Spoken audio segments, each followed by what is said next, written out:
नमस्कार, मी सौ मंजुश्री उदय कुकडे। आज मी तुम्हाला काही रेसिपीज दाखवणार आहे आणि त्याच संदर्भात थोडी माझ्या व्यवसायाची ओळखही करून देते। मी 2020 मध्ये माझा रिती ड्रायफ्रुट्स अँड ट्रॅडिशन्स या नावाने व्यवसाय सुरू केला, ज्यामध्ये आम्ही ड्रायफ्रुट्स विकतो आणि तांब्या पितळेच्या वस्तू या वस्तू आणि हँडीक्राफ्ट्स आणि काही अँटिक वस्तू सुद्धा माझ्याकडे असतात, जसे की पानाचा डबा आहे, जुन्या काळातली भांडी आहेत।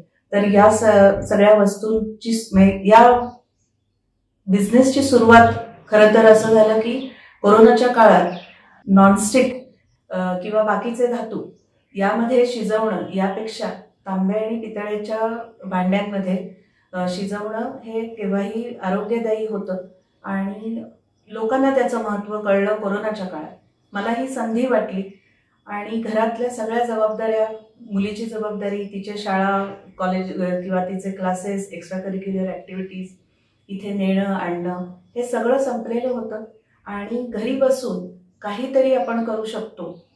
तर ही मला संधी चांगली दिसली आणि मी सुरुवात केली।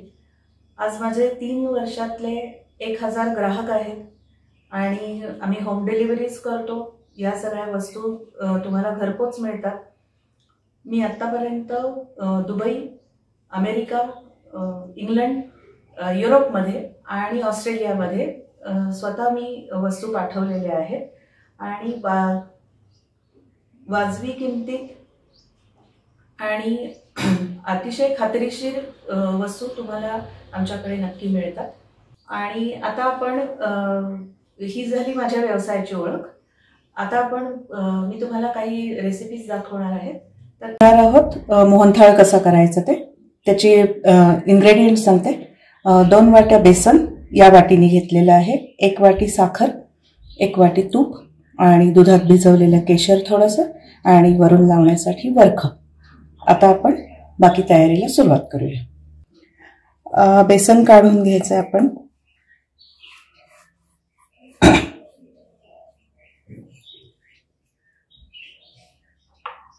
या बेसनाला पहिल्यांदा आपण थोडंसं तूप चोळून घ्यायचं आहे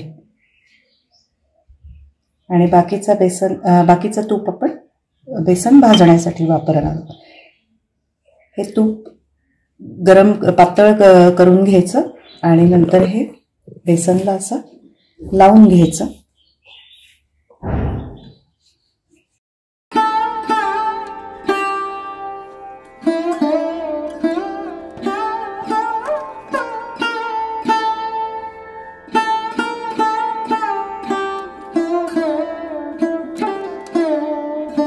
थोडंसं रवाळ होईल हे तूप लावल्यानंतर। असं साधारणपणे मूठ अशी जर हे केलं दाबलं तर ती एकत्र आलं पाहिजे, ते इतपत त्याला तूप लागलं पाहिजे।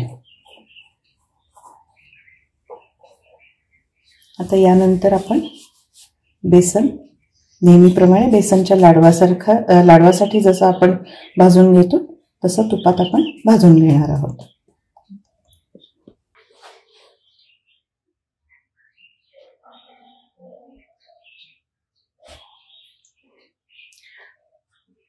आता आपण तूप घालून घेतलेलं आहे, राहिलेलं होतं ते सगळं, आणि त्यात आता हा बेसन भाजायला घ्यायचा आहे।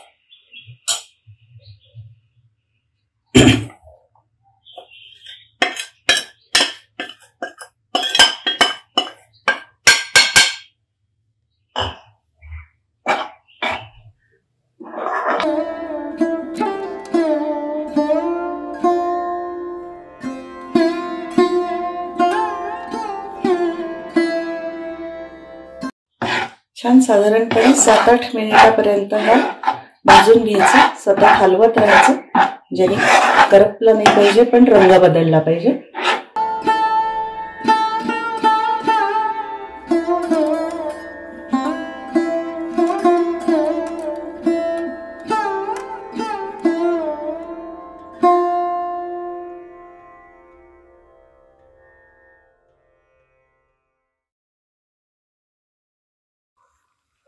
एकीकडे आपण पाणी गरम करत ठेवायचं आणि त्यात साखर घालायचे आणि 1 तारीपर्यंतच पाक करायचा.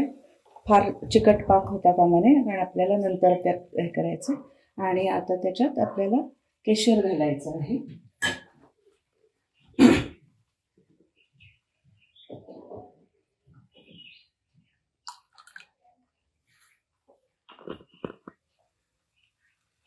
केशर घातल्याने रंग छान येतो आणि केशराचा स्वादही छान येतो त्याला.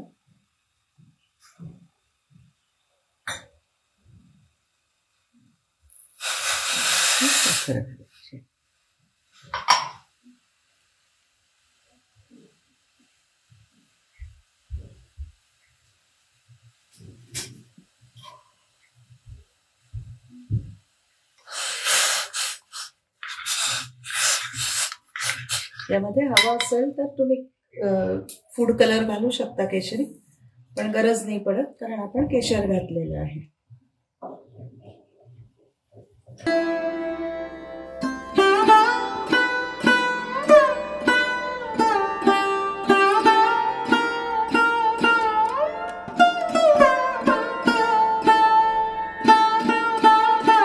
बेसन चांगला भाजून घ्यायचं.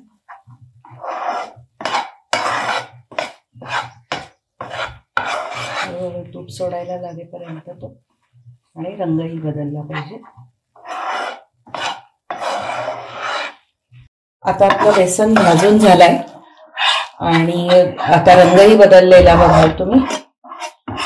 तूप सोडायला लागलेलं आहे आता बेसन. या ठिकाणी आता आपल्याला गरम केलेलं आपण पाणी साखरेचं जे आहे ते आपण घालणार आहोत. ते हळूहळू घालायचं म्हणजे ते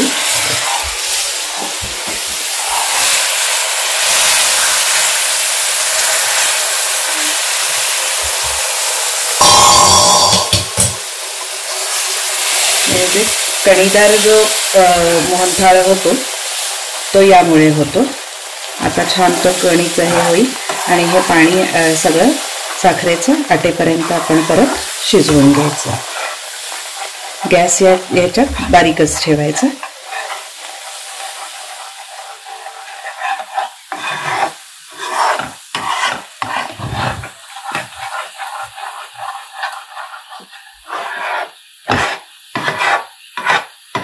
हे पटकन पाणी लवकर हे होतं.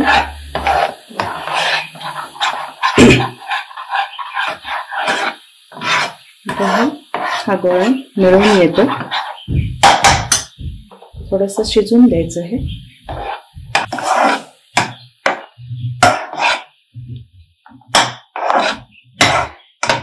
असं एक जीव गोळा झाला म्हणजे आपला झालेला आहे असं समजायचं. चौकोनी डब्यात किंवा आपल्या केक साठीचे मोल्ड आणि हे सगळे असतात, काही असतं त्यात शक्यतो वड्या पाडता येतील अशा याच्यात हे काढून घ्यायचं आहे.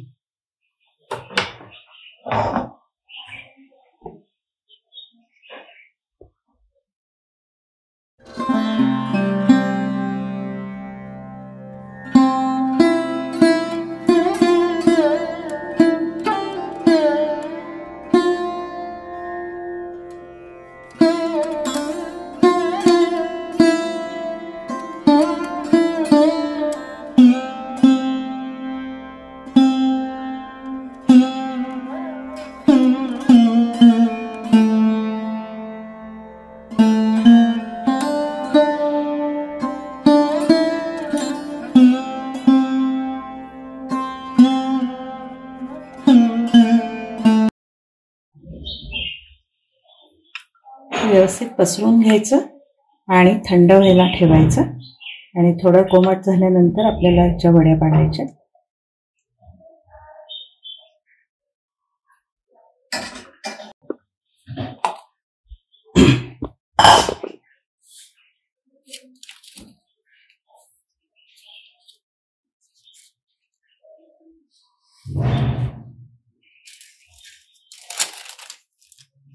आता त्यावर आपण वरखं लावायचं आहे.